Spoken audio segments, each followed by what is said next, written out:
a dit, on le refait, Jésus a dit, priez. Matthieu 9, versets 36 à 38. Voyant la foule, il fut ému de compassion pour elle parce qu'elle était languissante et abattue, comme des brebis qui n'ont point de berger. Alors il dit à ses disciples, la moisson est grande, mais il y a peu d'ouvriers. Verset 38, priez donc le maître de la moisson d'envoyer des ouvriers dans sa moisson. Nous continuons donc sur notre série. Jésus a dit, prier. Nous sommes sur la série de la prière.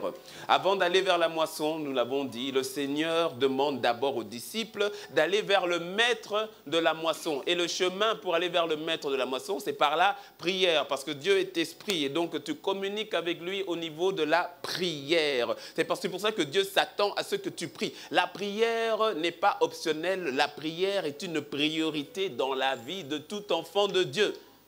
Et je n'ai pas entendu ton amen. Lorsque tu développes ta vie de prière, parce que tu vois, écoute, là, tu ne peux pas prendre la prière de manière optionnelle. Tu sais, tous ne sont pas appelés à prêcher. Oui, tous ne sont pas appelés à être les prédicateurs. Tous ne sont pas appelés à être des Billy Graham. Et nous bénissons le Seigneur pour la vie de ce général de Dieu, de Billy Graham. Est-ce qu'on peut acclamer le Seigneur pour le départ, pour tout ce qu'il a fait, parce que véritablement, nous bénissons le Seigneur et nous honorons Dieu pour la vie d'un tel homme. Tu peux acclamer le Seigneur. Nous te rendons grâce, Seigneur, pour ton Fils, pour ton serviteur et pour le dépôt que tu as mis au travers de lui et qui touche des générations en génération dans le nom de Jésus. Dis-moi un bon amen. Quelqu'un dit Billy qui? Billy Graham était un évangéliste international et qui véritablement est, en tout cas de notre génération, bon, il est mort à l'âge de 99 ans, hein, donc il était né en 1918, mais je veux dire de nos contemporains, voilà, par rapport à nos contemporains, est véritablement une figure d'intégrité. Dans le message qu'il a prêché de l'évangile jusqu'à la fin et dans sa vie. Bien sûr, on ne peut pas juger à 100%, mais en tout cas, le message, le témoignage qui est resté, nous bénissons le Seigneur pour ça. 99 ans, tu dis, hé Seigneur, il y a du chemin. Donc, je disais que tout le monde n'est pas appelé à être un Billy Graham, à prêcher devant des millions de personnes. Mais que tu sois un Billy Graham ou que tu sois toi, et tu as autant d'importance aux yeux de Dieu, dis-moi amen. Mais nous tous, on est appelés à prier. Il y a quelqu'un qui dit, je ne connais pas mon appel. Je te fais une révélation. Tu es appelé à prier. C'est l'appel de tout enfant de Dieu. L'appel à la prière. C'est l'appel de tout enfant de Dieu. Ce n'est pas optionnel. Ça doit être ta vie. Parce que si tu ne pries pas, c'est que tu n'es pas en communication avec lui. Tu n'es pas en relation avec lui. S'il n'y a pas de prière. Regardez souvent comment est-ce que beaucoup nous fonctionnons. Tu as un projet, tu fais le projet, tu fais le business plan, tu vas chercher tes contacts, tu vas chercher tes financements, tu fais tout ce que tu sais faire et que tu peux faire. Tu fais, voilà, tu transpires à gauche, à droite, tu te démènes et tout. Et puis tu as le projet, et quand le projet est là, il est ficelé, et puis tu donnes le projet aux investisseurs, ou bien tu donnes, c'est un projet de demande d'emploi, tu as tout fait, tu es allé au niveau, tu as déposé ton dossier, tu as déposé ta lettre de motivation. Quand tout est fait, tu dis, voilà, maintenant, il ne reste plus qu'à prier. Au commencement, on commence par la prière. Tu ne termines pas avec la prière. Enfin, tu peux terminer avec la prière, mais tu commences avec la prière. Tu démarres avec la prière. Tu démarres avec Dieu. Combien ne sont pas rentrés dans des projets, dans des situations, dans des relations sans Dieu, sans la prière? Tu remarqueras qu'à chaque fois que tu as négligé la prière, tu t'es retrouvé dans des situations compliquées. Sois franc avec toi-même. Ne lève pas la main ni le pied. Sois franc avec toi-même. Tu verras que souvent, pour ne pas dire tout le temps, lorsque tu t'es engagé dans quelque chose ou avec quelqu'un sans la prière, c'est-à-dire sans prendre le temps de la communion, de la connexion avec Dieu, cette situation a laissé des traces compliquées. Des cicatrices inutiles. Des pertes d'argent inutiles. un projet, on vient te présenter un projet et tout. Ah, donc tu vois le projet là, dans 3 mois, tu as 300%. Ah, 300%, tu fais ton calcul, tu vois déjà comment tu vas refaire ta garde-robe, ou tu vas acheter ta voiture, tu fais calcul. Tu dis, non, ça vient de Dieu. Tu n'as pas prié. Hein. Dis, non, ça ne peut être que Dieu. Tu n'as même pas consulté Dieu. Pourquoi? Money, l'argent. Tu rentres dedans, ton argent, fou. Et puis, ce qui est incroyable, c'est qu'après, certains en veulent à Dieu. Seigneur, pourquoi tu as permis? Je crois que les anges, à ce moment-là, ils veulent prendre seulement... Ils disent, je vais te taper. Les anges disent, je vais te taper. Ah! Après, tu te plains vers Dieu. Tu dis, non, Seigneur, pourquoi tu as permis? Seigneur, pourquoi tu as laissé faire? Tu as aussi les anges, quand ils te regardent, tu dis, Là, tu m'étonnes. Hein? Vraiment, ta manière de penser, là, tu nous étonnes. Dis à ton voisin, tout commence par la prière.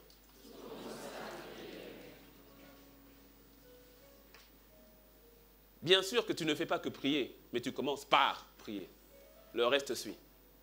Ce n'est pas tes actions, non, la prière. Tu commences par la prière, au commencement de Dieu. Donc nous avons tous l'appel à la prière.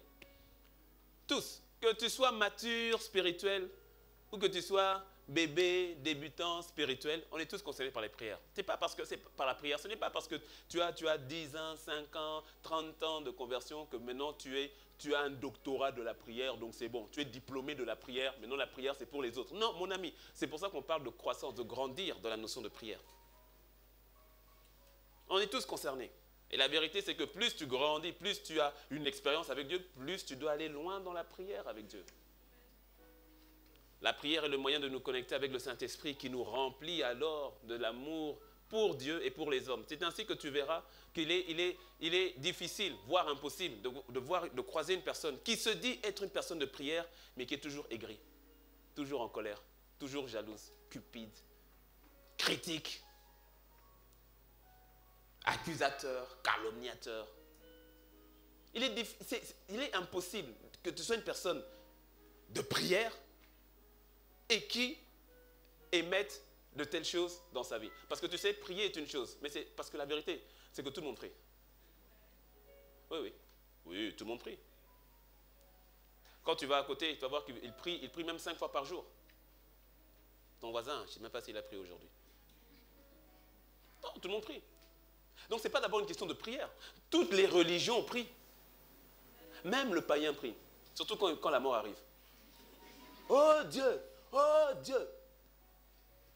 Quand l'avion fait des secousses. C'est là que tu vois que les gens croient en Dieu. Hein. Les secousses. Tu as des personnes, Jésus! Tu dis, toi tu connais même Jésus? Oh. Non, les gens prient. Donc en fait, tout le monde prie. La question n'est pas simplement de savoir la notion de prier, mais de prier et de le rencontrer. De prier et de le toucher et d'être touché. Parce que l'une des choses qui se passe lorsque tu pries, que tu rencontres le Seigneur de manière constante, que tu pries de manière dans ton quotidien, tu deviens ce qu'il est. Et sa nature en toi prend plus d'espace. C'est pour ça qu'il y a des personnes qui vont rentrer en jeûne de retraite. Quand il sort de la retraite, il est encore plus méchant qu'avant. Tu dis, mais qui est-ce que tu as rencontré là-bas? Il est encore plus aigri, plus méchant, plus acerbe. Tu dis, mais tu as rencontré qui de l'autre côté là-bas? Parce que quand tu rencontres Dieu par la prière, tu deviens comme lui. Dis-moi un bon amen. Tu ne peux pas avoir des personnes qui disent, je suis une personne de prière, et tu continues de garder dans ton cœur le manque de pardon, la haine, l'amertume. Le manque d'amour. Oh, comment tu fais? Non, parce que techniquement, spirituellement parlant, ce n'est pas possible. Quand tu es en contact avec lui, il t'affecte. Il t'affecte, il te change. Non, je te dis, et tu le sais. Quand tu le rencontres, il ne te laisse pas comme tu es. C'est pas possible. C'est pas possible. C'est pas possible. C'est pas possible. Parce que quand tu vas dans sa présence, parce que tu es connecté au Saint-Esprit, que tu vas dans sa présence, l'une des choses qu'il va te dire, tu sais, la personne avec qui tu es en conflit là, ça m'attriste. Va régler. Oui, tu dis va régler, ça m'attriste. Eh, mais c'est pas moi, c'est sa faute. Il dit, il n'y a pas de problème. Mais toi, va régler. Jésus nous a appris à prier, non? Il a dit, pardonne-nous nos offenses, comme nous aussi, nous pardonnons. Redis-le bien. Pardonne-nous nos offenses. Bon, pourquoi est-ce que ton voisin alors a tordu le verset? Pardonne-nous nos offenses, lorsqu'il viendra me demander pardon, moi aussi je lui pardonnerai. Parce que beaucoup, au fait, restons sur le thème des offenses, beaucoup de personnes, pas toi, je parle de ton voisin qui baisse la tête, donc ne regarde pas. Mais beaucoup de personnes, sur le thème par exemple de l'offense, ne vont pas pardonner tant qu'il ne va pas reconnaître qu'il était en tort. Oui, baisse pas la tête. Oui. Tu sais pas ce que Jésus a dit? Pardonne-nous nos offenses comme nous aussi nous pardonnons à ceux qui nous ont offensés. C'est-à-dire, il t'a offensé, tu lui pardonnes. Même quand tu viens demander pardon, il dit, ah, laisse-moi. C'est lui qui t'a offensé. Hein. Toi, tu viens demander pardon. Et puis, il te rabaisse encore. Jésus dit, tu pardonnes. Non, parce qu'au fait, j'ai remarqué que, je ne sais pas pourquoi je parle du manque de pardon, sûrement que quelqu'un est concerné. Parce qu'au fait, j'ai remarqué, c'est un constat, que beaucoup de personnes disent pardonner, mais au fait, ils ne pardonnent pas. Non, tu ne pardonnes pas. Parce que cette histoire-là de je pardonne à condition que... Tu sais, une personne qui est offensée, c'est une personne qui, je veux dire, par exemple, si tu m'as offensé, pour moi, hein, tu as une dette vis-à-vis de moi. Tant que tu ne payes pas cette dette-là, je ne te libère pas. Et il y a beaucoup de personnes, surtout les offenses de Mathusalem, là, les vieilles offenses, il y a 5 ans, 30 ans. Beaucoup de personnes, au fait, vivent dans le passé d'une offense qui n'a pas été remboursée. C'est-à-dire, il n'a jamais il n'a avoué que si aujourd'hui ma vie, c'est ce que c'est, parce qu'il n'a jamais avoué que c'est de sa faute, parce qu'il m'avait abandonné avec des enfants. Et que si je n'ai jamais progressé dans la vie, c'est parce que lui a été méchant vis-à-vis de moi et qu'il m'a abandonné avec les enfants. Et donc, tu dis l'avoir pardonné, mais tant qu'il n'est pas revenu te dire vraiment, Chinobet, je te demande pardon. Parce que je reconnais que c'est de ma faute si tu es dans cette situation-là. Et le jour où il dit ça, c'est là que tu dis, bon, là, je crois que je peux pardonner maintenant. C'est comme ça que beaucoup de personnes pensent avoir pardonné, mais tu n'as pas pardonné.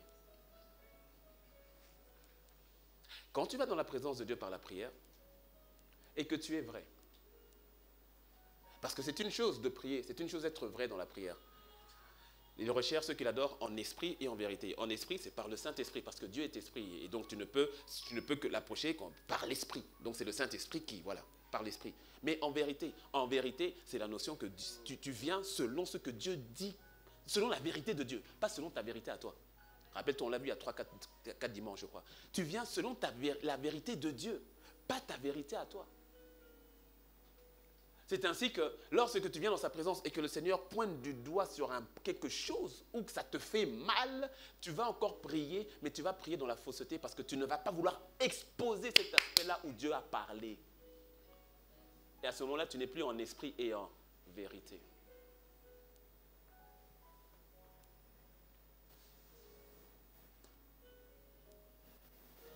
Tu vois, par rapport à la notion d'offense, raison pour laquelle, écoute, je ne sais pas pourquoi j'en parle.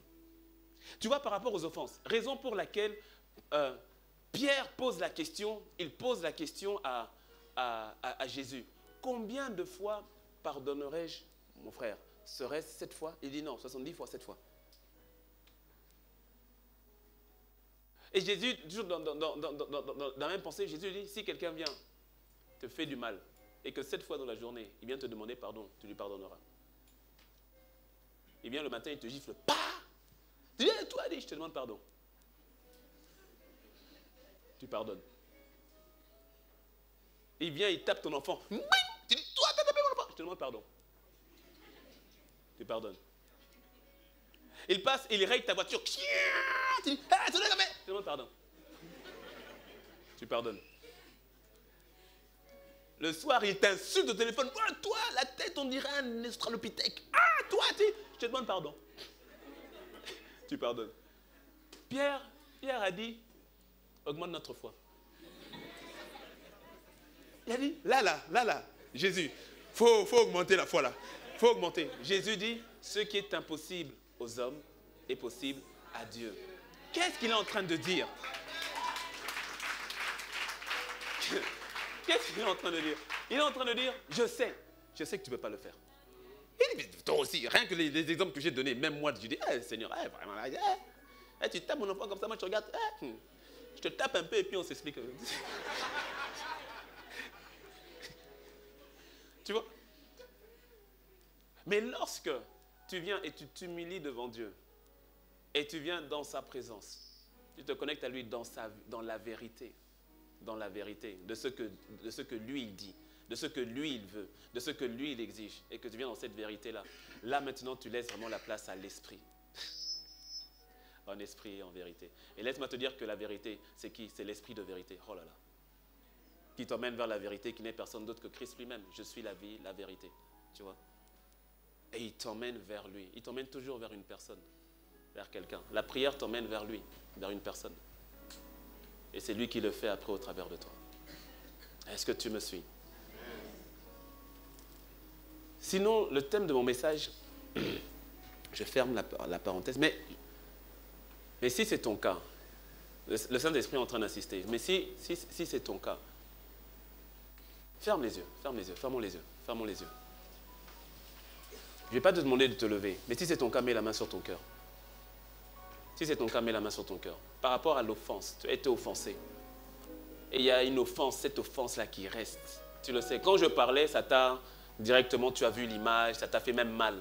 Donc c'est que tu es concerné. Ce n'est pas tout le monde, je sais, mais il y en a plusieurs. Si le Saint-Esprit a insisté, c'est qu'il y en a plusieurs. Mets simplement la main sur ton cœur. Laisse-moi prier. Tu mets la main sur ton cœur et je vais prier.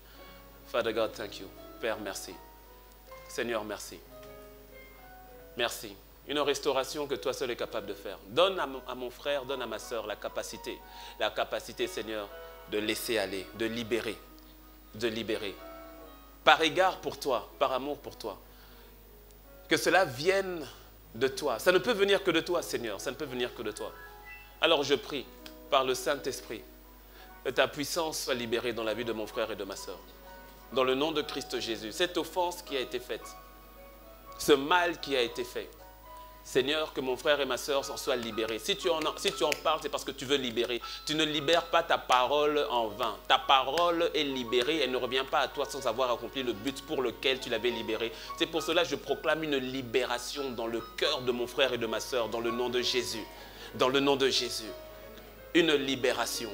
En sortant de ce lieu, que mon frère, que ma soeur n'ait plus aucune forme de haine, de colère. Que la haine, la colère s'en aille dans le nom de Christ Jésus. La tristesse, l'amertume, qu'elle s'en aille dans le nom de Christ Jésus. Seigneur, agis. Je te bénis, Père. Je te bénis. Dans le nom de Jésus. Amen. Le thème de message, c'est... je suis déjà dedans. La prière, la bonne odeur de Christ. La prière, la bonne odeur de Christ. Parce que, comme je le disais, lorsque tu passes du temps dans la prière et que tu rencontres le Seigneur, mais forcément, tu vas émaner, ou il y a ce que tu vas dégager le caractère, ou encore la nature, ou encore la présence, ou encore l'odeur de Christ. Tu sais, lorsque tu passes du temps dans la cuisine et que tu y restes pendant un bon moment, pendant qu'on est en train de préparer quelque chose, en ressortant de là, je peux te dire qu'est-ce que tu es en train de préparer dans la cuisine. À cause de l'odeur qui aura imprégné ta personne, qui aura imprégné tes vêtements. Le temps que tu as passé dans la cuisine, en sortant, si tu as fait 2 heures, 3 heures au fourneau, quand tu vas sortir de là, je peux te dire, ah, tu es en train de préparer du poisson, ah, tu es en train de préparer du poulet, ah, tu prépares telle chose, parce que l'odeur t'a imprégné. Il y a une odeur sur toi. Et laisse-moi te dire que nous transportons tous une odeur. Et je pars sur le plan spirituel. Il ne faut pas sentir ton voisin. Mais nous transportons tous une odeur. Sur le plan spirituel. Parce qu'il faut que tu comprennes la réalité du monde surnaturel. Il faut que tu comprennes que de la même manière que tu as 5 sens naturels, il y a aussi 5 sens spirituels. De la même manière que tu as l'ouïe, c'est quoi? Il y a l'ouïe, il y a la vue, il y a l'odorat, il y a le goût, il y a le toucher. De la même manière que tu as ces 5 sens-là, sur le plan spirituel, tu as aussi la vue, par laquelle il y a les visions, il y a les visions ouvertes, fermées, les sons, c'est le sens spirituel de la vue. Tu as lui, par lequel tu entends, certains peuvent entendre de manière audible, ou bien tu entends très fort au niveau de ton cœur. Il y a le goût qui n'est pas très, très exploité, et pourtant qui est vrai, qui est vrai sur le plan spirituel, où tu arrives à ressentir des choses dans ta bouche. Et, bon, je ne vais pas rentrer dedans. Tu as le toucher, où tu as des impressions, c'est par impression, parfois même c'est physique, certains qui ressentent physiquement. Il m'est arrivé à plusieurs reprises où je suis dans un endroit public et je ressens, ou bien même des fois à l'église, et puis tout à coup j'ai mal au dos. J'ai mal au dos, mais je sais que mon dos va bien. Donc quand j'ai mal au dos, je sais que ce n'est pas ma douleur à moi, c'est la douleur de quelqu'un. Il m'est arrivé pour venir à une formation ici le lundi, avec au département du travail. Et j'étais en voiture, juste quand j'étais au niveau du carrefour Stenmez, quand j'ai eu une de ces douleurs ici, là, mais c'est comme si on m'a pris un piquet comme ça, on a fait « Pah !» Ça m'a fait mal, j'ai crié tout seul dans la voiture. J'ai « Ah !» Je dis « Non, ça c'est pas ma douleur, c'est pas moi. » On est arrivé, on a fait la prière, c'est moi qui intervenais, on fait le temps de prière, et juste avant, quand j'atterris à la prière, je ressens la même douleur. Bing, j'ai terminé la prière très vite. Quand on a fini, j'ai dit pardon, il faut que quelqu'un me libère ici. Il y a quelqu'un ici qui a une douleur incroyable au niveau de la hanche, de la jambe et tout. Il y avait une sœur, elle était assise ici. Elle a dit, pasteur, c'est moi. J'ai dit, il faut me libérer, viens. J'ai dit, il faut me libérer, viens. Je l'ai fait monter, j'ai prié pour elle, le Seigneur l'a guérie instantanément. À la fin de la formation, elle est venue me voir, elle m'a dit, pasteur, je traînais cette douleur depuis des années. Depuis des années. J'ai dit, j'ai eu compassion, parce que moi, je l'ai senti que 2 fois, je me suis rappelé. Et elle me dit, c'était constant, si bien qu'elle s'est habituée à la douleur. Est-ce que tu me suis? Non, dis avec moi, Dieu est bon. Et tu vois, et il y a donc le sens de l'odorat spirituel. Oui. L'odorat spirituel. C'est ainsi que tu verras, il t'est certainement déjà arrivé, si ce n'est pas le cas, je prie que ce soit le cas, il t'est certainement déjà arrivé où tu rentres, même que ce soit chez toi, ou bien à un endroit, ou bien à l'église, et que tu sentes les fleurs. À qui c'est déjà arrivé? Ah ouais. C'est le sens spirituel au niveau de l'odorat qui s'est activé. Tu sens des fleurs, c'est comme s'il y a un jardin. C'est comme s'il y a un jardin, tu ne comprends pas. Ça sent bon. Ça sent bon, c'est sa présence. Oui, c'est sa présence. Éden.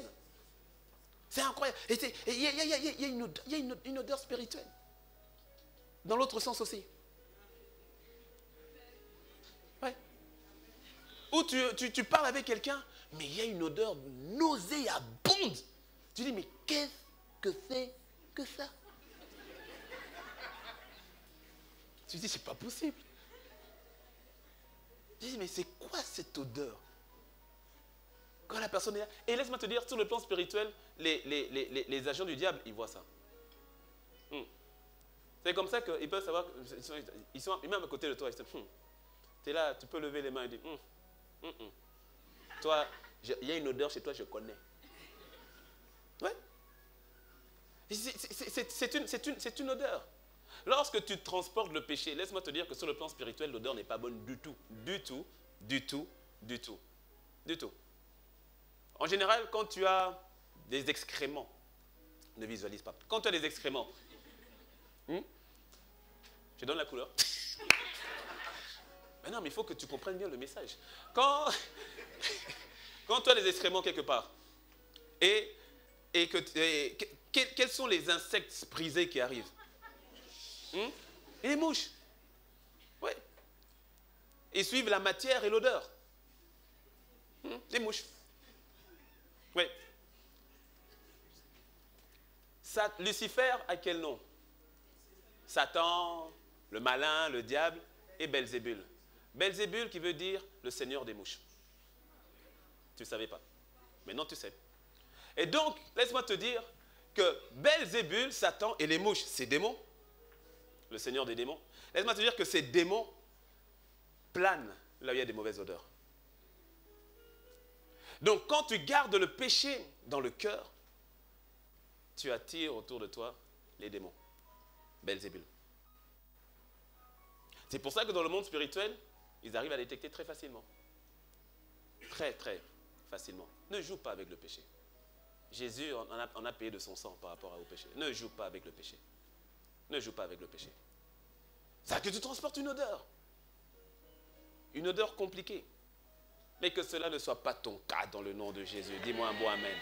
Parce que toi et moi, nous sommes appelés à transporter l'odeur de la connaissance de Christ. Lis avec moi dans 2 Corinthiens 2, verset 14. Tu vas lire parce qu'on a un problème de titrage. Donc tu vas prendre ta Bible. D'ailleurs, lève ta Bible.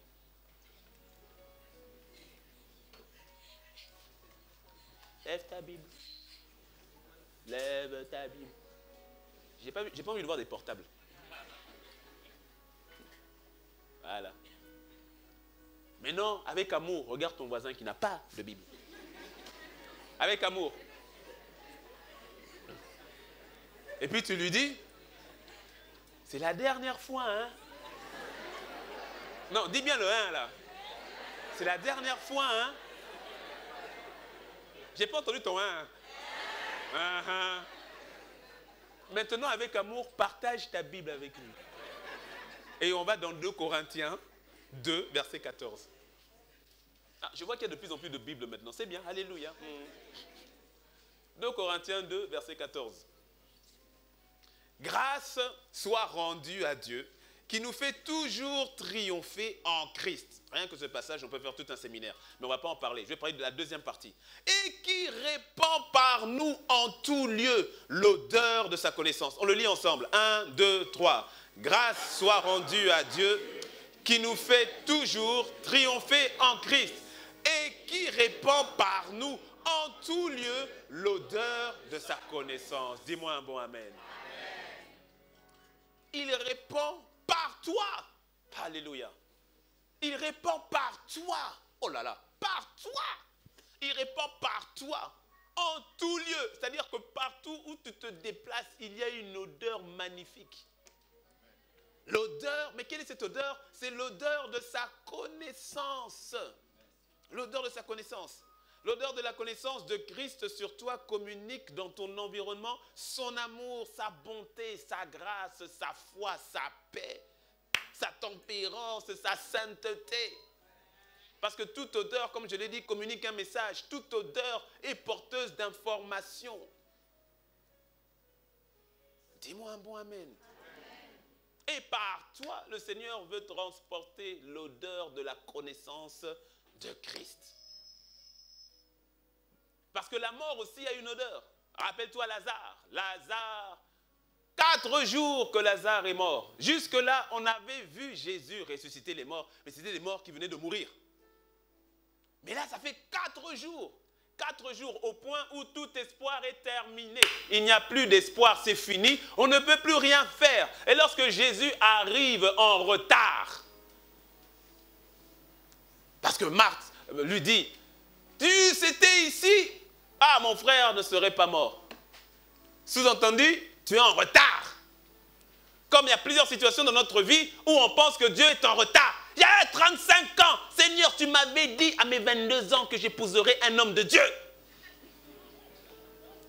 J'en ai 35, j'en ai 45. Seigneur, tu es en retard.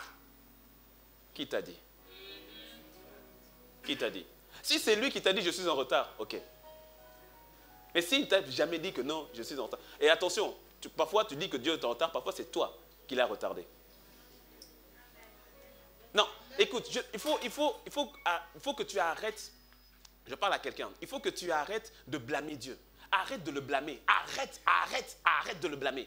Arrête de l'accuser. Tu n'es pas un accusateur, c'est le diable qui est un accusateur. Arrête d'accuser Dieu. Dieu, c'est toi. Dieu, tu as fait ça. Hey, pourquoi tu as permis ça? Ah, et toi d'ailleurs? Ah, d'ailleurs, moi je boude. Ah, je prie plus. Je fais la grève de la prière. Et d'ailleurs, je ne vais plus aller à l'église. Et d'ailleurs, tu vois, parce que tu avais dit, tu n'as pas fait. Arrête de le blâmer.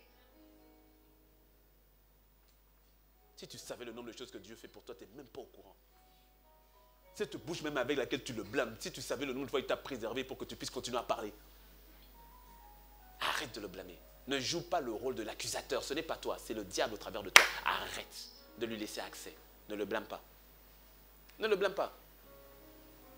Souvent, on peut penser que Dieu est en retard. Qui t'a dit que Dieu est en retard? Il est le maître des temps et des circonstances. Appuie-toi sur cette réalité-là. Il est le maître des temps et des circonstances. Un jour, c'est comme 1000 ans. 1000 ans, c'est comme un jour. Fais-lui confiance. Tu sais, parce que Dieu, de toute façon, n'est pas pressé. Il n'est ni en retard, ni à l'avance, ni pressé, parce que dans l'éternité, il est cool. Tranquille. Dans l'éternité, on est détendu. détendu. Rentre dans la réalité de l'éternité. Tu seras tout à coup cool. Tranquille, détendu. On te dit, tu vas pas l'air, tu vas pas l'air. Non, je suis cool.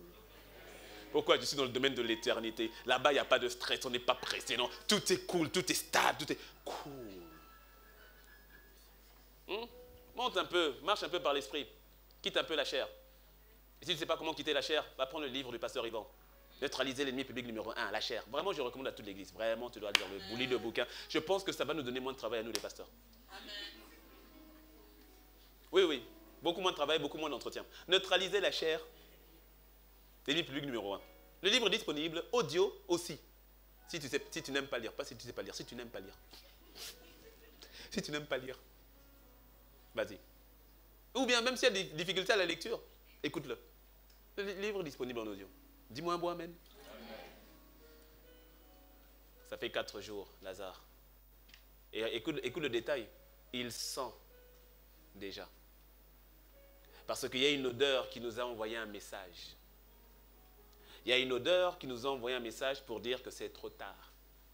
Et il y a des situations dans ta vie qui t'envoient une odeur. Parce que rappelle-toi, chaque odeur est porteuse de messages. Chaque odeur te communique une information. Et donc l'odeur a communiqué l'information que tout est irréversible et terminé. Le simple fait qu'il dit, ils sentent déjà, c'est une manière de dire, peut-être que s'ils ne sentaient pas encore, tu aurais pu faire quelque chose. Mais vu qu'ils sentent déjà, ça veut dire que le corps est déjà en train de pourrir. C'est une information. L'odeur me dit que le corps est pourri. Et si le corps est pourri, Jésus, tu ne peux rien faire. Laisse-moi te dire, les situations dont les odeurs transportaient cette communication dans ta vie pour te dire que c'est pourri, que c'est irréversible. Il y a quelqu'un qui vient avec une odeur qui surplante toute forme d'odeur. Lorsque tu ôtes la pierre et que tu laisses l'accès à Christ, il est capable de redonner vie là où tout le monde disait qu'il y avait la mort. Et si c'est ton cas, je le confesse dans ta vie, il le fait au nom de Jésus. Je n'ai pas entendu ton amen. Il n'y a aucune situation qui soit irréversible devant le Seigneur. Il n'y en a aucune. Oh, pasteur, tu dis ça, mais tu ne connais pas ma situation. Je n'ai pas besoin de la connaître. Je n'ai pas besoin de la connaître. Pasteur, si tu savais, si tu me prends l'entretien, si je t'explique, là tu verras que véritablement, moi, c'est un cas exceptionnel. Moi, ce n'est même pas Lazare. Lazare, c'est 4 jours. Moi, c'est 40 ans.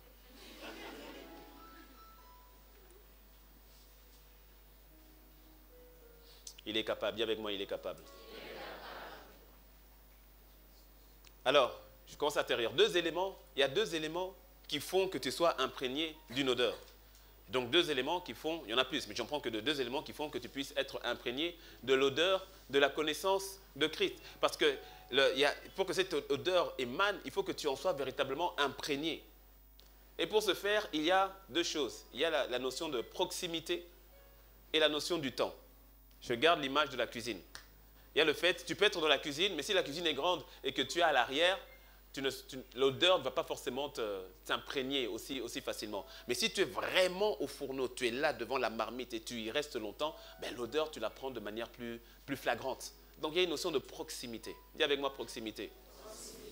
Elle fait en sorte que tu t'imprègnes beaucoup plus vite et beaucoup plus fort d'une odeur. Plus tu es proche d'un endroit, plus vite et plus fort cette odeur va s'imprégner sur toi. Plus tu es proche, plus tu es collé, plus tu es à côté. C'est ainsi qu'il y a certains maris, quand ils reviennent du travail, de l'extérieur, du voyage, peu importe, ils arrivent, et puis quand ils embrassent leur femme, ah chérie, comment tu vas? La femme qui embrasse, et puis qui détecte, parce qu'à ce moment-là, la femme a des sens incroyables, elle recule et dit,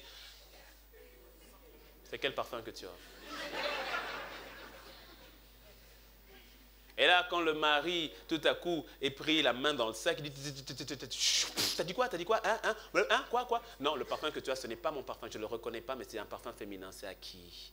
Tu es avec qui? Tu étais avec qui? Hein? Quoi? Hein?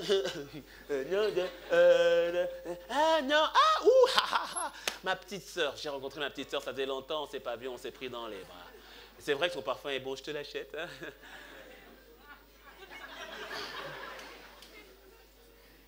Il y a eu une proximité qui fait que le parfum de la sista a eu le temps de s'imprégner sur les vêtements et sur le corps du bro.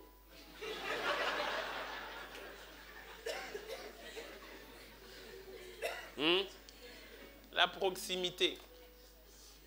La vérité, c'est que plus tu es proche du Seigneur, plus tu es proche de lui, plus tu ressens ce qu'il ressent, plus tu transportes ce qu'il transporte, et plus son odeur, l'odeur de sa présence, l'odeur de sa connaissance, l'odeur de sa nature s'imprègne sur toi. Et tu vois, ce qui est intéressant avec les odeurs, c'est que les odeurs, au fait, tu ne les vois pas, mais elles sont bel et bien là. Et des fois, tu ne te rends même pas compte que tu as une odeur, dans les deux sens. C'est pour ça que parfois, il faut que l'autre te dise que mon frère, ça va, sinon j'ai un bon déodorant, tu veux l'essayer? C'est un message, parce qu'il est en train de te dire que tu es passé devant lui et l'odeur, c'était compliqué. Tu vois? Ah oui.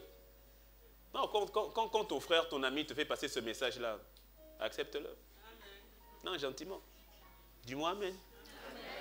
Oui. Hein? Ma soeur, quand ton mari te tend un chewing-gum, prends. Ne dis pas, non, mais j'ai pas envie. Il te donne un message.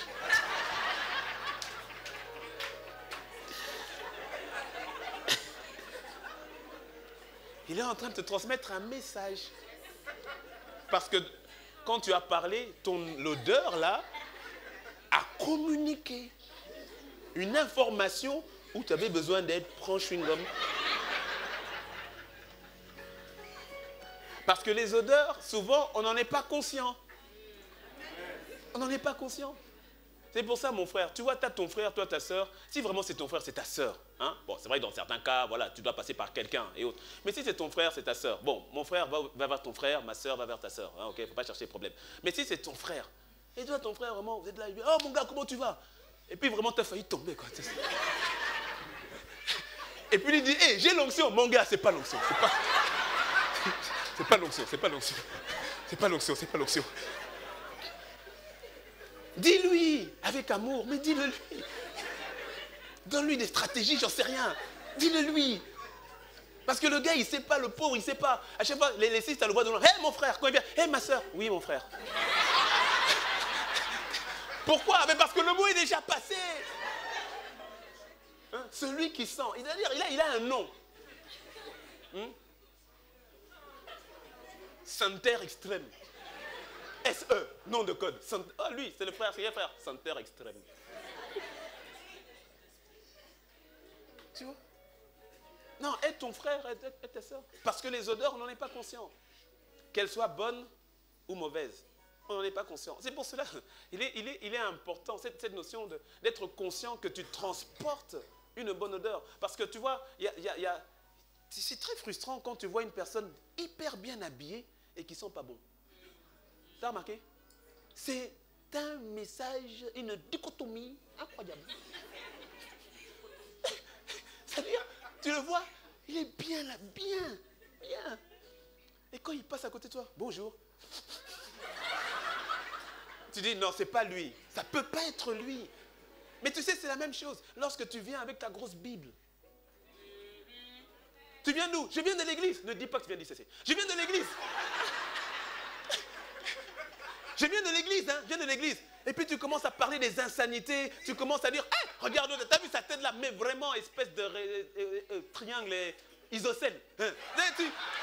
Non, mais tu sais, comme on n'insulte plus, j'ai plus d'exemple. Et donc, tu vois, et puis il parle mal. Et puis il regarde, hey, t'as vu la fille, elle est bien. Et tout ça. Il dit, mais t'as dit que tu venais d'où? De l'église.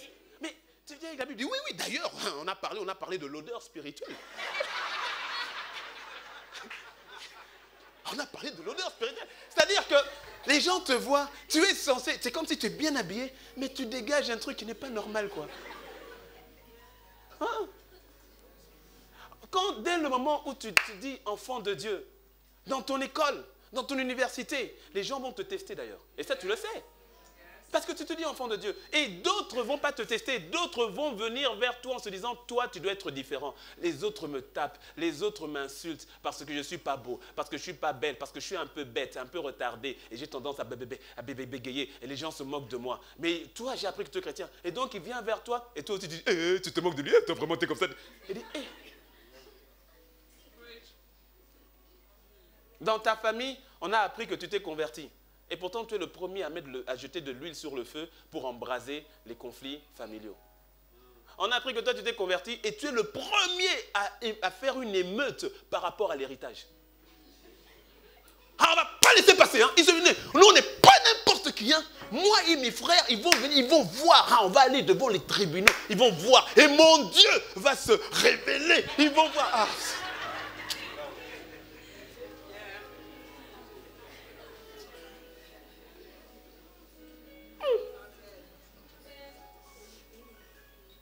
Je le dis souvent et je le redis encore. Si je vais chez toi et que je pose la question à ton chauffeur, ou bien à ton gardien, ou à ta cuisinière, à ton cuisinier, et pose la question, est-ce que ton patron, ta patronne, te donne envie d'aller à l'église, de connaître le Seigneur?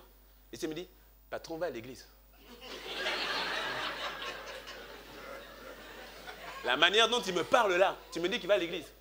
La manière dont il me traite, dont il m'insulte là, tu dis qu'il va à l'église. C'est quelle église? Ne dis pas ICC.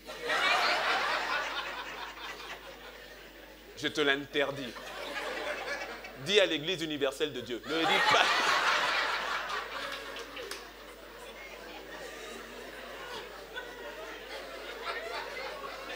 Interdiction. Quand tu voudras parler, ta bouche sera bloquée. Ouh.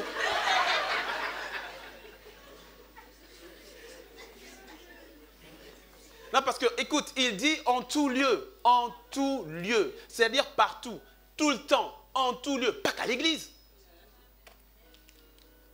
Et qui répand par nous en tout lieu l'odeur de sa connaissance, en tout lieu. Qui dit en tout lieu veut dire donc en tout moment. Parce qu'à chaque moment, tu es quelque part. En tout lieu, donc à chaque instant, où que ce soit, qu'il y ait sur moi cette odeur de Christ, de la connaissance de Christ. C'est-à-dire que les gens, ils sont en contact avec toi, ils ont envie de dire, mais non, mais dis-moi, il y a quelque chose de différent. Qui est-ce? Et là, tu leur présentes Christ. Dis-moi un bon amen. Amen.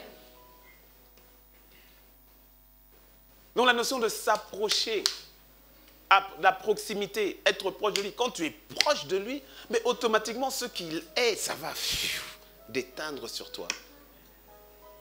Ça va déteindre sur toi. Dis-moi un bon amen.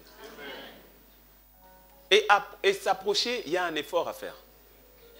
Jacques 4, verset 8, nous dit, approchez-vous de Dieu et il s'approchera de vous. Approchez-vous de Dieu et il s'approchera de vous. Jacques 4, verset 8. Approchez-vous de Dieu et lui s'approchera de vous. Il y a des choses où toi tu attends Dieu là où Dieu t'attend. Remarque, il n'est pas dit Dieu s'approchera de vous, alors vous approchez-vous de lui. Il a dit toi d'abord tu t'approches. Approche-toi et lui s'approchera. Parce que la vérité c'est que Dieu s'est déjà approché par Jésus. Il t'a aimé avant que tu ne le connaisses. Il t'a aimé avant. C'est lui qui est venu vers toi déjà. Maintenant il dit, toi approche-toi. Tu sais, c'est comme avec les enfants. Les enfants, tu n'attends pas quand tu viens d'avoir des enfants, tu n'attends pas des enfants qui te demandent quoi que ce soit pour que tu fasses tout pour eux. Tu sais vrai, dis-moi amen. Hein, quand le petit vient de naître, et puis il dit, petit t'es arrivé, mais t'es arrivé les mains vides, comment tu fais? Et comment tu vas faire? Comment tu vas manger? Comment tu vas t'habiller? Il dit, le petit il est venu tout nu. Mais comment tu fais? Non, tu n'attends pas de lui quoi que ce soit, tu lui donnes. C'est ce que Dieu fait avec toi, c'est ce qu'il fait avec moi, c'est ce qu'il a fait avec nous, il nous donne. Mais quand l'enfant grandit, à un moment donné, tu continues de toujours donner ce dont il a besoin. Mais maintenant, l'enfant commence à manifester à son tour le désir d'être proche de toi. Vrai ou pas vrai?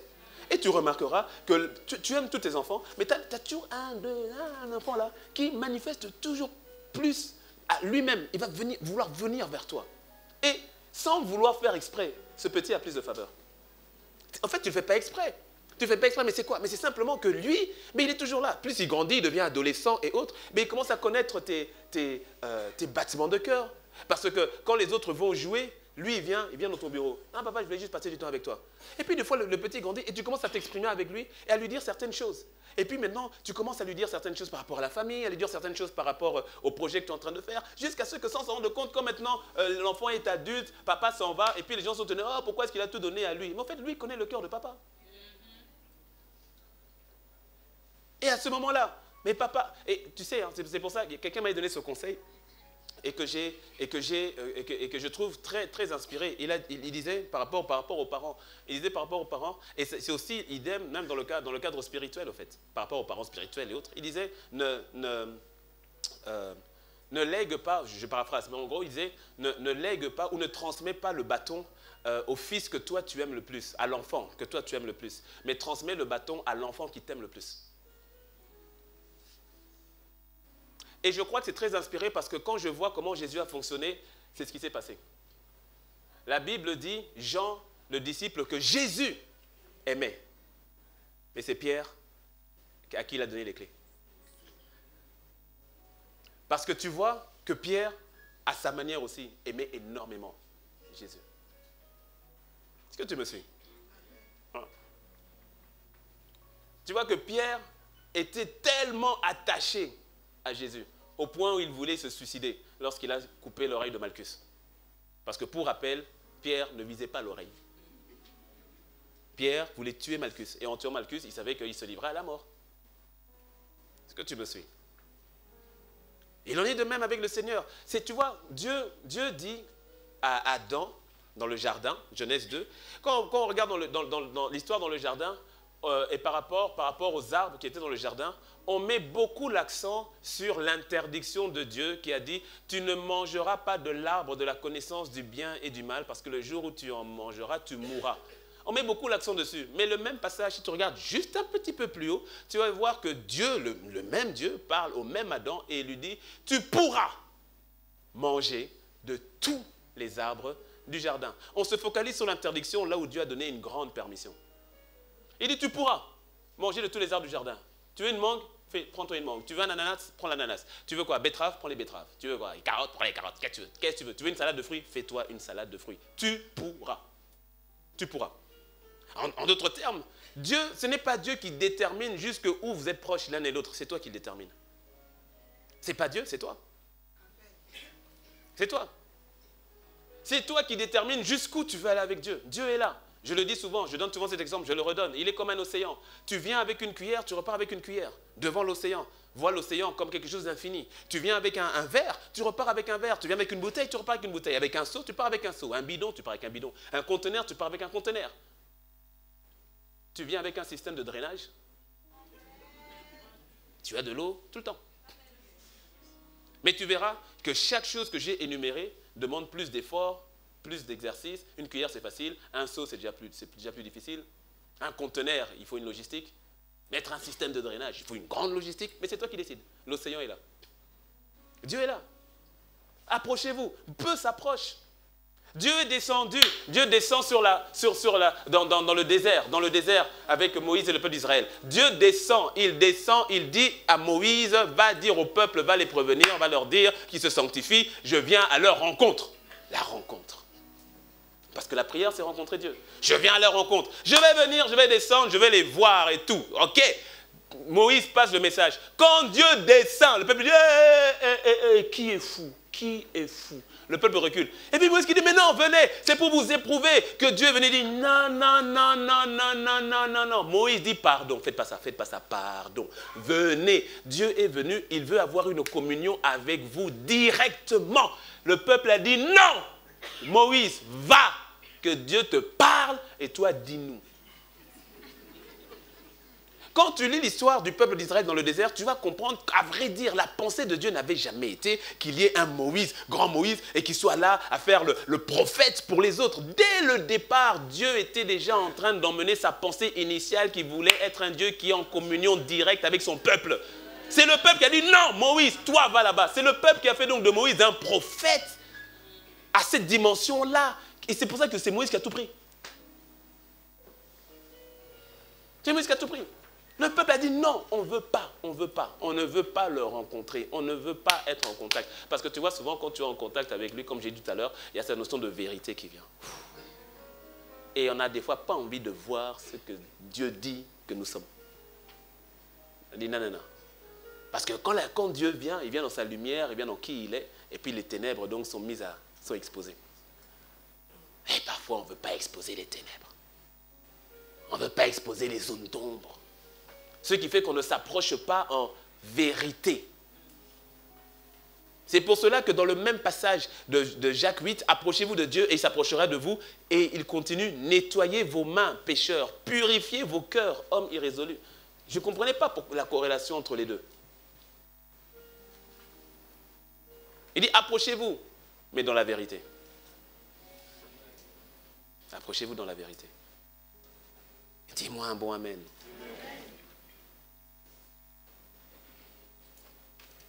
Ces deux éléments, et je termine avec le dernier élément qui est le temps. Comme j'ai dit, tu vois, être proche et le fait de passer du temps. Tu es proche des marmites, donc l'odeur t'imprègne plus vite et plus fort. Mais tu peux être proche des marmites juste pendant 3 secondes. Tu viens, tu avais les marmites, ah, ok, puis tu es parti. L'odeur de la nourriture ne va pas forcément imprégner tes vêtements parce que tu n'as pas pris le temps. Dis avec moi le temps.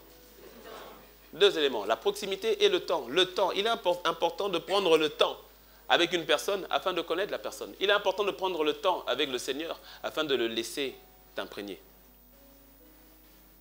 Et plus tu passes du temps avec une personne, et plus tu apprends à connaître la personne. Plus tu apprends à connaître la personne, plus tu es attaché à la personne. Plus tu es attaché à la personne, plus tu passes du temps avec la personne. Plus tu passes du temps avec la personne, plus tu apprends à connaître la personne. Plus tu apprends à connaître la personne, plus tu es attaché à la personne. Plus tu es attaché à la personne, plus tu passes du temps avec la personne. Plus tu passes du temps avec la personne. Bon, je crois que tu m'as compris. C'est un cercle vertueux. La notion du temps est importante. Ouais. C'est pour ça que je disais, c'est pour ça que comme je disais au premier culte, mon frère, célibataire, productif. Qu'un frère célibataire dise amen. Non, vous êtes plus nombreux que ça. Vous êtes plus nombreux que ça. Dites-moi un bon amen. Amen. Mon frère, toi-même, entre nous, on est ensemble. Les autres ne sont pas là. C'est toi et moi. Toi-même. Tu ne trouves pas ça un peu bizarre? Une sœur avec qui tu n'as pas parlé, jamais échangé, jamais dialogué, jamais discuté. Et puis tu viens la voir un beau matin à la sortie de l'église, boum boum. Tu dis, ma soeur, excusez-moi, ma soeur, excusez-moi. Elle dit, oui mon frère. Elle dit, non, je voulais simplement te dire vraiment que je t'aime quoi.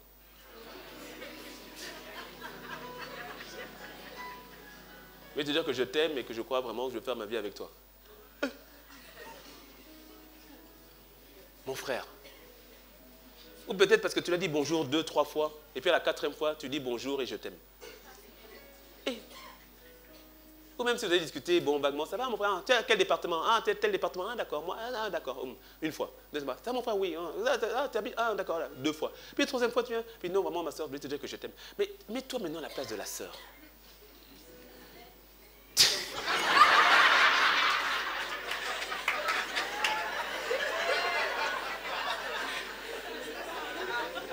Mets-toi un peu à la place de la sœur. Elle dit, mais tu dis que tu m'aimes. Sur quelle base? tu m'aimes, mais sur quelle base? Mais tu ne me connais pas. On n'a pas pris de temps ensemble. Mais tu ne me connais pas. Donc même ton je t'aime là, mais il n'est pas vrai. Parce que tu aimes, mais tu aimes quoi? Mais oui, tu dis aimer, mais tu aimes quoi? Oui, tu aimes le fait que je sois Coca-Cola et pas FIFA. Ouais, c'est la forme de la bouteille Coca-Cola. Et la forme de la bouteille FIFA.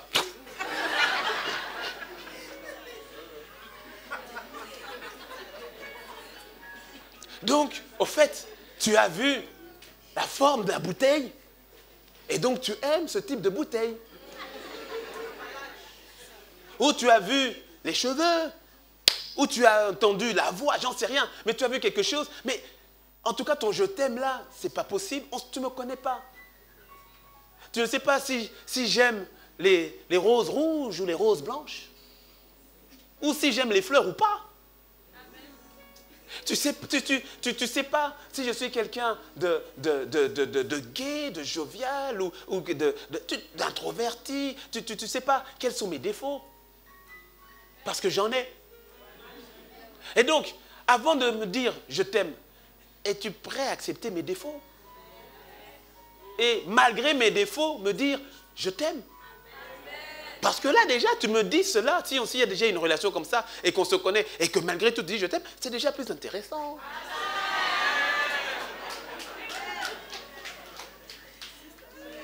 Parce qu'on a passé un certain temps, je ne demande pas que ce soit 2 ans, 10 ans, non, mais au moins un certain temps. C'est un peu normal quand même. Qu'un frère me dise Amen. Non, j'ai dit un frère. J'ai dit un frère, les sœurs, et un frère. Amen.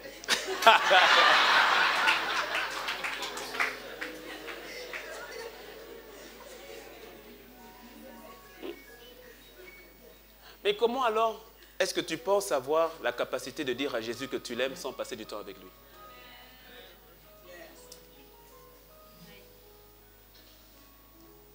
Es-tu sûr que ton je t'aime là est un vrai je t'aime ou bien c'est un slogan?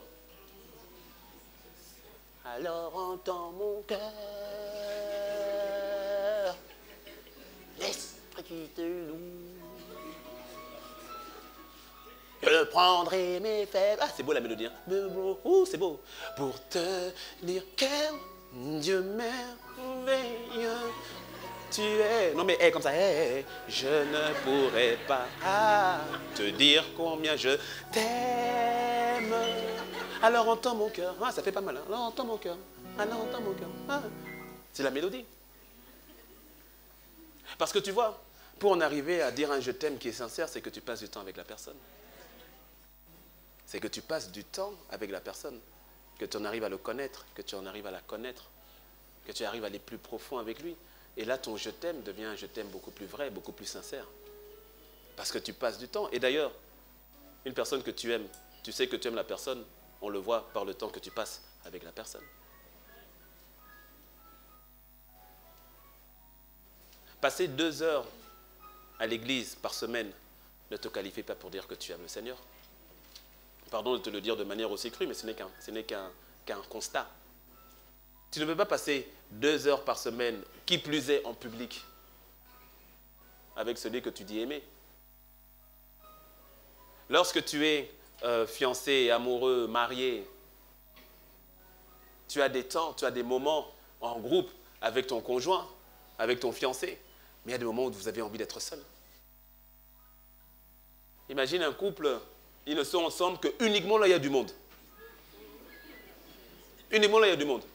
Dès que le monde est parti, eux aussi ils disent bon, on se voit plus tard. On se voit à l'église. C'est-à-dire il y a un problème.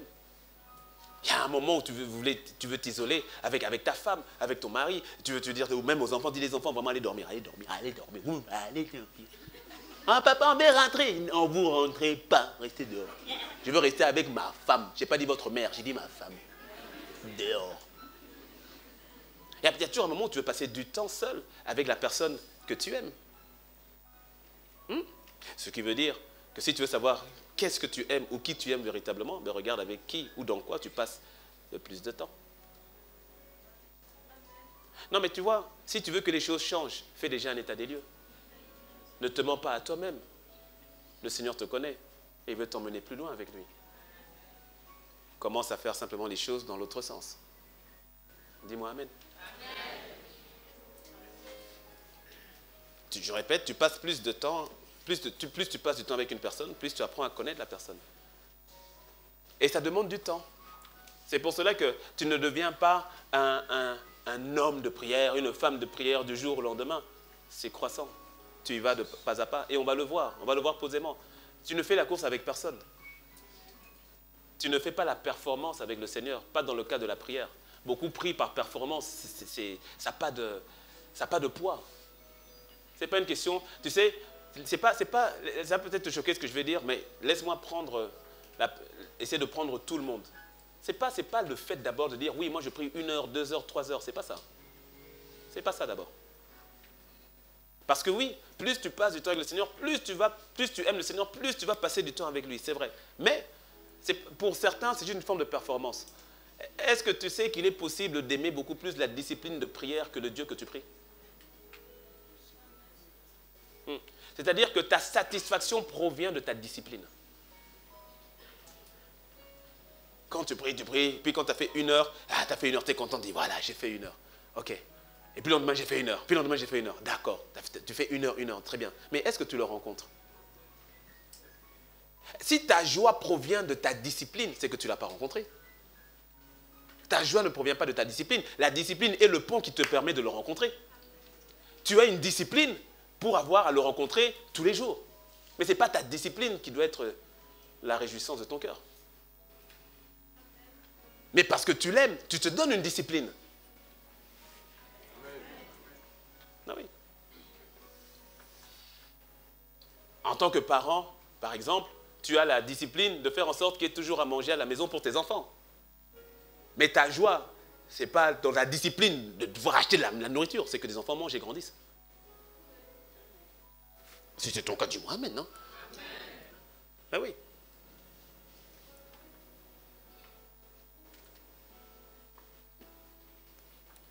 Dernier passage de Corinthiens 3, verset 18. 2 Corinthiens 3, verset 18. Nous tous qui, le visage découvert, contemplons comme dans un miroir la gloire du Seigneur, nous sommes transformés en la même image, de gloire en gloire, comme par le Seigneur l'Esprit. Et le verbe qui m'intéresse dans ce passage, c'est nous tous qui, le visage découvert, contemplons. Contempler, c'est regarder et prendre le temps de regarder. Tu ne peux pas contempler en 2 secondes. Tu ne peux pas contempler en 10 secondes. Tu regardes et tu dis, ah oui, c'est bon, j'ai contemplé. Non, là, tu as juste regardé, tu as lancé un regard furtif. Contempler, c'est prendre le temps de t'arrêter. Comme lorsque je regarde ici, je contemple. Je prends le temps de contempler, de regarder. Ok, c'est écrit, la typographie, comment c'est écrit, ok, Impact Centre Chrétien, d'accord, là c'est en blanc. Et puis quand je contemple, de plus en plus je regarde des détails, je vois des détails que là toi tu ne vois pas, mais que moi j'arrive à voir parce que je me suis rapproché et maintenant je prends le temps. M'étant rapproché et en prenant le temps, il y a des détails que je vois que toi tu ne vois pas de là-bas. Je vois maintenant que sur chaque lettre, il y a une ombre. Il y a une ombre sur chaque lettre. Oh d'accord. Et puis je vois maintenant des grains et ça fait comme on dirait une traînée de pluie comme ça. Ok, d'accord. Il y a des détails que j'arrive à voir. Ici je vois qu'il y a une tache là, c'est pas bien la tache là, il faut l'enlever. Voilà, la tache là elle est partie, très bien. Et tu vois, il y a des détails, mais ça c'est quand tu commences à contempler. Et tu vas de gloire en gloire avec le Seigneur quand tu prends le temps à la contemplation. C'est-à-dire que tu es obligé à un moment de prendre le temps. Et si tu n'as pas le temps à le contempler, c'est que tu es en train de passer ton temps à faire quelque chose que tu n'es pas censé faire. Et c'est qu'il y a forcément un désordre quelque part.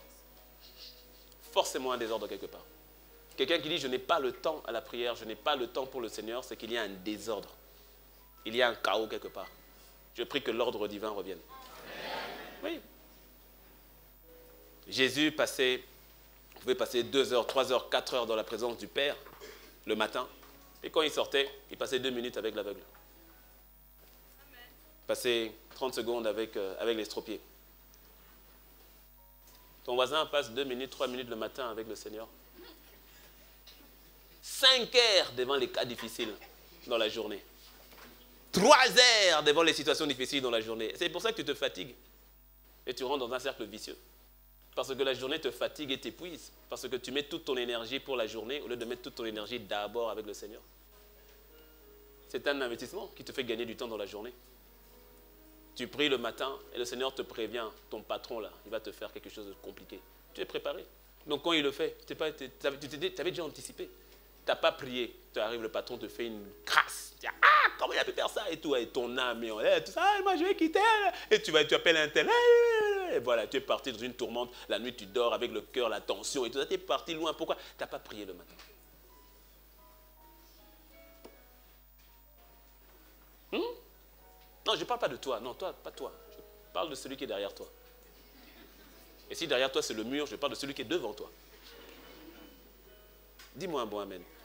Mais le but du Seigneur, et c'est ce qu'il fait avec toi, et c'est ce qu'il fait avec l'Église, c'est de t'emmener à véritablement transporter la bonne odeur de Christ, la bonne odeur de la connaissance de Christ, de par la proximité, de par le temps. Et c'est ce qu'il va faire. Et il va le faire, chacun à son niveau, chacun à son rythme. Tu n'es en compétition avec personne. Et laisse-moi te dire, même lorsque tu commences avec 5 minutes, mais ça on va le voir les dimanches qui vont suivre, lorsque tu commences avec 5 minutes, gloire à Dieu. Parce que si tu passes de 0 minutes à 5 minutes, c'est déjà une victoire. Dis-moi un bon amen.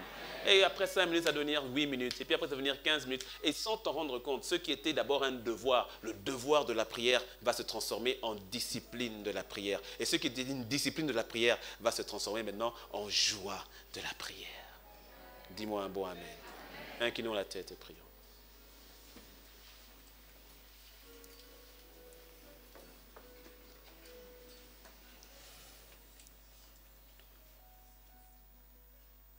Père, je te rends grâce. Est-ce que tu peux élever la voix? Élève la voix.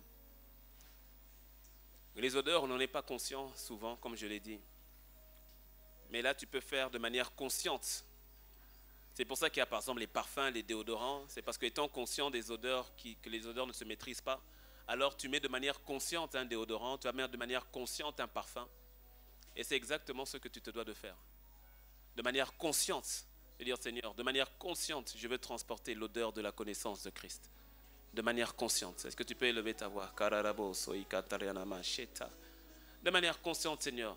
Je veux reconnaître que j'ai besoin d'abord de toi. De manière consciente, je veux m'approcher de toi. M'approcher. Tu dis dans ta parole, approchez-vous de moi et moi je m'approcherai de vous. Je veux le faire de manière consciente. Je refuse de garder dans mon cœur toute forme d'attitude ou de péché qui attire ces mouches et qui émanent ces mauvaises odeurs. Je n'en veux pas, Père. Et si le Seigneur te montre, mon frère, et te montre, ma soeur, ne négocie pas. S'il te le montre, ce n'est pas pour t'accuser. Lorsque ton enfant est sale et que tu lui dis tu es sale, ce n'est pas parce que tu ne l'aimes pas. Au contraire, c'est parce que tu veux qu'il soit propre que tu lui dis va te laver ou bien nettoie ce vêtement parce qu'il est sale.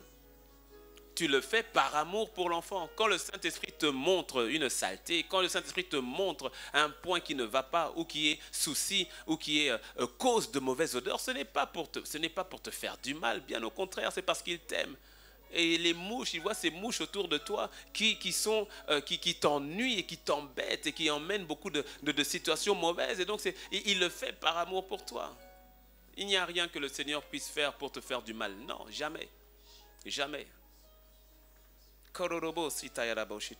Et de prendre, et pour toi mon frère, ma soeur, de prendre la décision de dire Seigneur, je veux véritablement transporter ton odeur, c'est-à-dire prendre la décision de m'approcher de toi de manière consciente, de manière voulue, de manière disciplinée, de manière réglée. C'est-à-dire, tu vois, là je ne parle pas de l'onction, je ne parle pas de la notion du service, je parle de ta communion, de ta koinonie à toi et Dieu, de cette intimité-là, de ne pas le chercher pour le service, de ne pas le chercher pour la prédication, de ne pas le chercher, non, de le chercher pour lui, simplement par amour pour lui, de ne pas le chercher d'abord pour les projets ou autre chose. On parlera de toutes ces choses parce que c'est important de comprendre que par la prière, Dieu répond aux besoins, Dieu répond aux demandes. Mais on va en parler. Mais il est important de mettre la base d'abord, d'apprendre déjà à aller vers lui pour lui, apprendre à aller vers lui pour qui il est d'abord, non pas pour ce qu'il a, mais d'abord pour qui il est.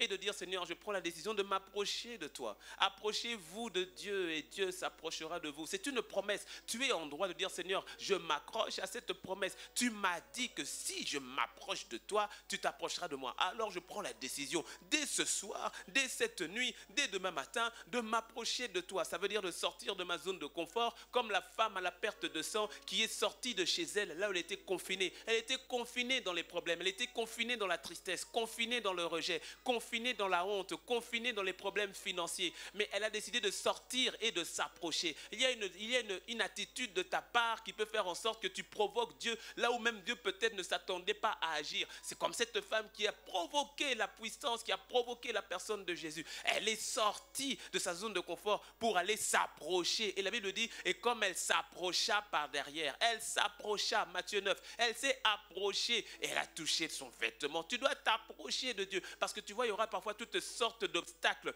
les obstacles des blessures intérieures, les obstacles des déceptions, du découragement. Il y a quelqu'un qui est découragé parce que tu avais prié longtemps, tu avais jeûné longtemps, tu avais intercédé longtemps et la situation n'a pas changé et donc tu t'es découragé, tu t'es dit je n'approcherai plus, je ne vais plus le faire, tu es resté confiné dans ta maison, mais le Seigneur, l'Esprit est en train de parler à ton cœur maintenant en te disant ma fille, approche-toi de moi, ça fait longtemps que je ne t'ai pas vu, où es-tu? Le son de ta voix me manque, où es-tu? Ta présence me manque, ton parfum me manque. La Bible dit approchez-vous de Dieu. Donc tu dois faire comme cette femme, de dire je sortirai de chez moi, je sortirai de ma situation, je sortirai de cette dépression, je sortirai de ce découragement, je sortirai de ce rejet. Et tu dois sortir. Et elle est sortie. Il y avait encore d'autres obstacles, la foule. Là c'est les obstacles extérieurs. Après les obstacles intérieurs, Parfois, il y a des obstacles extérieurs. Le regard des gens en disant, mais toi, vraiment, qu'est-ce que tu fais là? Tu es impur, retourne d'où tu viens. Le regard des gens, le regard de la société. Toi, ta situation, on te connaît. Tu es toujours comme ça ne change pas. Reste là-bas, retourne dans ta maison, ne viens pas ici. Tu n'as pas le droit. Il y avait le rejet, il y avait le regard, il y avait la société, il y avait toutes ces choses. Et puis il y avait la foule, et puis il y avait tant de monde. Et là, il y avait même la garde rapprochée de Jésus, les disciples qui eux-mêmes n'auraient jamais donné accès à cette femme. Elle a dû contourner les serviteurs de Dieu. Laisse-moi te dire que parfois le Seigneur permet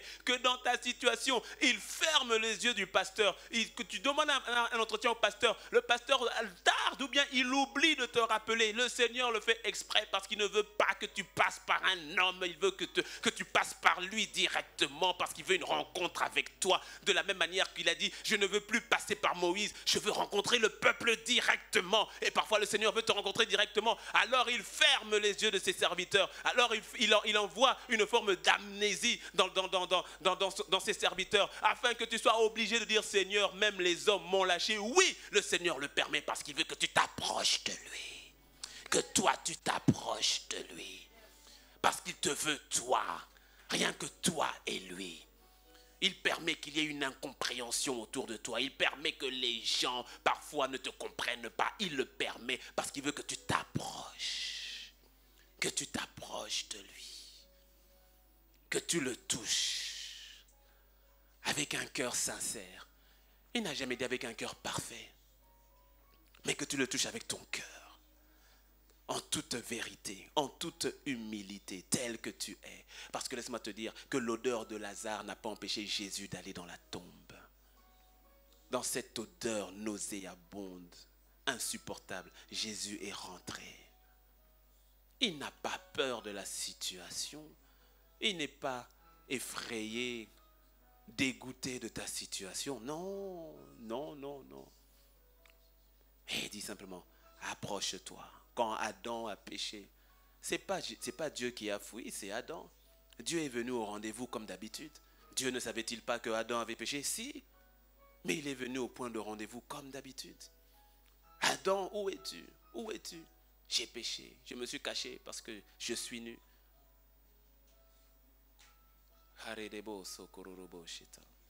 Tu prends la décision de dire, Seigneur, je vais m'approcher de toi.